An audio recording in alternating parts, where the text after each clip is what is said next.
সতী নারীর সব থেকে বড় দেবতাকে, সতী নারীর বড় দেবতাকে নিজের স্বামী। বলুন তো মা, ওই সময় ঋতুমতী অবস্থায়, অশৌচ অবস্থায় নিজের স্বামীকে খেতে দেন না? দেন না? হ্যাঁ, কেন কেন খেতে দেন?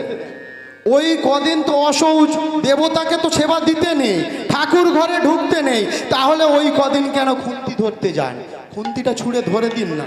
ধরুন, আপনারা সমাজটাকে চালাচ্ছেন, আপনারা সমাজপতির আসনে বসেছেন, ওই কদিন আপনারা খাওয়া দাওয়া করুন নিজেরা। কারণ ওই কদিন যখন আমার ঠাকুরের সেবা দিতে নেই, আমার রাধা মাধবের সেবা দিতে নেই, তাহলে তুমি তো আমার পরম পতি, আমার কাছে পরম দেবতা তুমি, বলো তোমায় কেমন করে সেবা আমি দিতে পারি? আজকের কিভাবে অন্ধকারে ফেলে দেয়া হলো দেখুন। সমাজে মা যদি ঋতুমতী না হতো, মা যদি অসহজ না হতো, তাহলে আজকের সমাজ ধ্বংস হয়ে যেত, মাতৃত্ব বলে এই শব্দটা মুছে যেত পৃথিবীর বুক থেকে। তাহলে মা কিভাবে অসুচি হতে পারে? আগে আমাদের বোঝা লাগবে, আগে আমাদের বুঝতে হবে মা কখনো অপবিত্র হতে পারে না।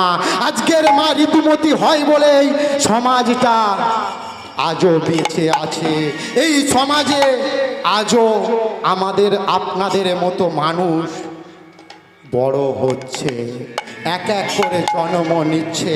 তাহলে সমাজ থেকে এই কুসংস্কারগুলো মুছে দিয়ে যান না, নিজের ঠাকুরকে নিজে একটা দিন সেবা দিন না, নিজে সেবা দিয়ে দেখুন না ঠাকুর বইমুখ হয় কি আপনার সেবাটা সাদরে গ্রহণ করে।